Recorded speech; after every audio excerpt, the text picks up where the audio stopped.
आज ही notification election commission जारी कर देता है, ऑलरेडी ताखीर के साथ वो नोटिफिकेशन किया गया जिसमें ब्यूरोक्रेसी से अफसरान लगाने का फैसला किया गया।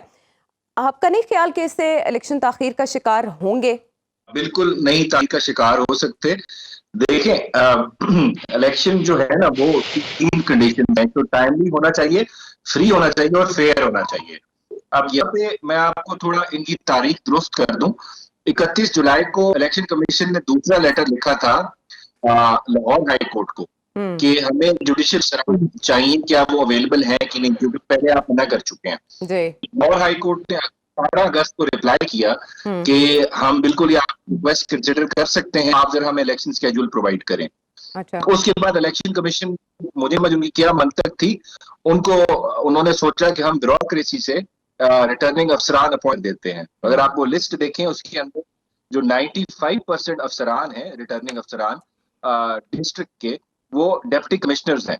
अब मैं आपको एग्जांपल देता हूं, जो लाहौर की डिप्टी कमिश्नर हैं, जिन्होंने रिकॉर्ड एस्टेब्लिश किया है पूरी दुनिया में, उनका बड़ा नाम फेमस हुआ है कि उन्होंने सबसे ज्यादा एमपीओज के ऑर्डर इशू किए हैं।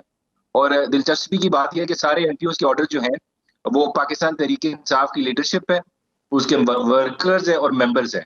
और इसके जो 2 लेटेस्ट विक्टिम्स हैं, शिकार हैं, वो एक खतीजा शाह है और फिर अब शेर अब्दुल मरवत साहब जो 3 घंटे पहले इसी ऑर्डर का शिकार हुए हैं। तो ये डिप्टी कमिश्नर्स हमारे इंटरिम गवर्नमेंट के नीचे जो काम कर रहे हैं, वो इस तरह की अब्यूज ऑफ पावर कर रहे हैं और इन लोगों ने इलेक्शन कराने हैं। ऐसे अफसरान को इलेक्शन कमीशन ने माशाल्लाह से चूज किया है कि आप फ्री एंड फेयर इलेक्शन, जो आईनी जिम्मेदारी है आर्टिकल 218 के तहत, वो परफॉर्म करें। तो आप स्टेटमेंट देखें, प्राइम मिनिस्टर आपके कहते हैं कि जी के बगैर, कासिम के वालिद साहब के बगैर फ्री एंड फेयर इलेक्शन हो सकता है। फिर पंजाब के जो इंफॉर्मेशन मिनिस्टर है, वो किस तरह की ट्वीट्स करते हैं, किस तरह के बयान देते हैं एक पॉलिटिकल पार्टी के खिलाफ जिसका नाम तहरीक इंसाफ है।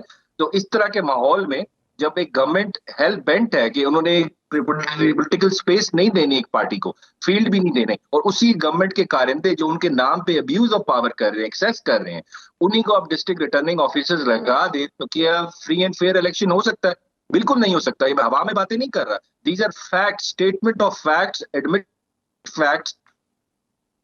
और यही चीज जो जजी साहब, जो हमारे जज साहब है, उन्होंने अपना ऑर्डर लिखा, पैरा 5 में यही लिखा कि क्लियरली नजर आ रहा है कि एक पार्टी को पॉलिटिकल फील्ड और लेवल प्लेइंग फील्ड नहीं दी जा रही और उनको स्पेस नहीं है। तो ऐसे हालात में क्या ये इलेक्शंस हो सकते हैं ऐसी ब्यूरोक्रेसी के नीचे? ये बहुत बड़ा सवाल है। सवाल का जवाब मैं तो आपको दे रहा हूं, नहीं हो सकते इसी वजह से। और जहां तक आप कह रही थी कि जी ये जुडिशियल अफसरान, देखिए इलेक्शन कमीशन एक इंडिपेंडेंट अदारा है, उनके पास कानून में पावर है सेक्शन 50-51 के, वो जुडिशरी से ले सकते हैं रिटर्निंग ऑफिसर्स। और जुडिशरी ने इंक्लिनेशन शो कराई 18 अगस्त के लेटर, लेकिन उन्होंने उसका जवाब नहीं दिया, खुद ही जाके चूज कर लिया। ब्यूरोक्रेसी से अफसर, डीसी इस्लामाबाद का देख लें आप, जी वो चेंज नहीं किए गए। लेकिन अब लाहौर हाई कोर्ट ने जो लार्जर बेंच को की दरखास्त भेजी है, वो chief justice Lahore high court को भेजी है।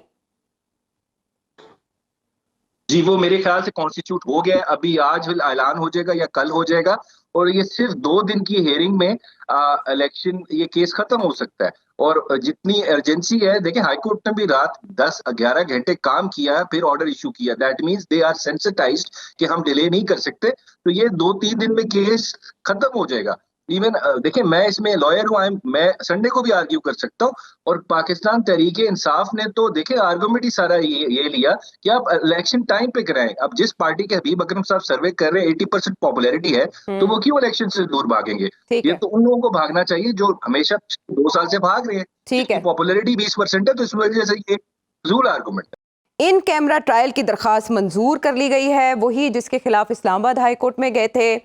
ये केस अदालतों के दरमियान सैंडविच बना हुआ है, क्या है? देखिए, एक्चुअली जो प्रोसिक्यूशन का या स्टेट का जो एंड टारगेट है ना, वो है कन्विक्शन। अब वो कन्विक्शन बाय हुक और क्रुक हो, उसके में जो आपके आईनी, जो आपके सेफ गार्ड्स हैं, जो कानून में आपको प्रोटेक्शंस दी गई हैं, जो आपके बुनियादी हुकूक हैं, जो trial, right to fair trial होता है, उनको बाईपास करके किसी तरह आप अगर कन्विक्शन करते हैं तो उसकी लीगल स्टैंडिंग या वैलिडिटी जो होती है वो नहीं रहती। तो यही हो रहा है इसमें। हर डेट पे कोई ना कोई ऐसी हरकत होती है कि जिससे जो प्रोसीजरल सेफ गार्ड्स हैं चेयरमैन पीटीआई के, वो वायलेट होते हैं तो फिर वो चैलेंज होते हैं हाई कोर्ट में, और हाई कोर्ट भी देखें इस्लामाबाद हाई कोर्ट में भी फिर उसको सेटिसाइड किया जाता है, फिर बात शुरू से हो जाती है। तो अभी भी वही काम हो रहा है। दिखाया ये जा रहा था कि ओपन ट्रायल है, अब ओपन ट्रायल क्योंकि अच्छा नहीं लगा जब हुआ, उसमें जर्नलिस्ट आए, मीडिया आए, रिपोर्ट हुआ और उसमें और खामियां जो थी वो रिपोर्ट हो गई। चेयरमैन पीटीआई का जो एक बात थी मीडिया तक पहुंच गई, फिर वो पूरा दिन खबर बनती रही, तो कुछ लोगों को वो बात अच्छी नहीं लगी। तो अब इन्होंने इन कैमरा की प्रोसीडिंग्स की दरख्वास्त दी, जो इनकी दरख्वास्त जो है एक्सेप्ट होगी। अच्छा, मजे की बात यह है इसमें आयशा, ये पहले इन्होंने दरख्वास्त आमिर फारूक साहब को भी दी थी इस्लामाबाद हाई कोर्ट में, इनकी वो डिसमिस हो गई थी। तो इस वजह से अब अदालत बात कर रही है, आप ओपन ट्रायल कर रहे हैं, और यहाँ पे ये ओपन तो नहीं कर रहे थे, पहले भी किसी को एक्सेस नहीं दे रहे थे, अब आके इन कैमरा पे आ गए। हाँ, लेकिन वो कह रहे हैं कि अब शहादतें रिकॉर्ड करने की मंजिल है ना, तो क्योंकि ये सीक्रेट एक्ट के तहत हो रहा है, तो वो जो विटनेसेस होंगे उनको हमने सीक्रेट रखना है, जो भी उनसे शहादतें रिकॉर्ड होंगी। तो ये इस मंजिल पर आकर करना था। कह रहे विटनेस कैसे सीक्रेट रखेंगे? हमें तो सारी लिस्ट पता है कौन है विटनेसेस, पहले लिस्ट ऑफ विटनेसेस तो सबके पास है, उनके बयान की कॉपियां भी सबके पास। हाँ, वो कह रहे हैं उनके बयान की कॉपी सबके पास है। अच्छा, क्या स्टेटमेंट देखें, वो जब उन पे जरा होगी और मीडिया सुनेगा, और जब वो पता लगेगा ये तो बड़े मजाका खेज किस्म के बयान है, इसमें तो कोई गवाही नहीं है, कोई इसमें एविडेंस ही नहीं है, उस चीज को छुपाया जा रहा है, इस वजह से इन कैमरा है। There is nothing secret about it. ये ओपन ट्रायल होना चाहिए, हमारे सुप्रीम कोर्ट की गाइडलाइंस है, इस्लामाबाद हाई कोर्ट की गाइडलाइंस है। लिस्ट ऑफ विटनेसेस हमारे पास है, डिफेंस के पास, पूरे मीडिया के पास है। जो आजम खान साहब की स्टेटमेंट है वो पूरी मीडिया के पास है। बाकी जितनी स्टेटमेंट्स हैं वो उस फाइल में मौजूद है। फाइल जो होगी वो चेयरमैन पीटीआई का वकील साथ घर लेके जाएगा, उसको वो दे ही जाएगी। तो क्या मीडिया में रिपोर्ट नहीं हो सकती? ये अजीबोगरीब किस्म की मंतक है जो उनको ही समझ आ सकती है जो इनका कैमरा ट्रायल की रिक्वेस्ट कर रहे हैं। बाकी एक लॉजिकल, रीजनेबल, रैशनल माइंड इसको एक्सप्लेन नहीं कर सकता। तो इस्लामाबाद हाई कोर्ट में फिर इसको चैलेंज किया जाएगा जी, जो वायलेशन होगी वो चैलेंज होगी। जो आईनी अदालत हमारी सुपीरियर कोर्ट्स है वही बुनियादी हुकूक की जामिन है, तो इस वजह से जो वायलेशन होगी वो चैलेंज होगी, और ये उनके ट्रायल कहीं जाते हुए नजर नहीं आ रहा, क्योंकि ये जितनी वायलेशन करेंगे ये फर्दर और दोबारा से काम शुरू होगा, ये विशिएट होगी प्रोसीडिंग्स। ये प्रोसीजरल सेफगार्ड्स को आप इस तरह वायलेट नहीं कर सकते, ये ट्रायल कंटिन्यू नहीं रह सकता इस तरह।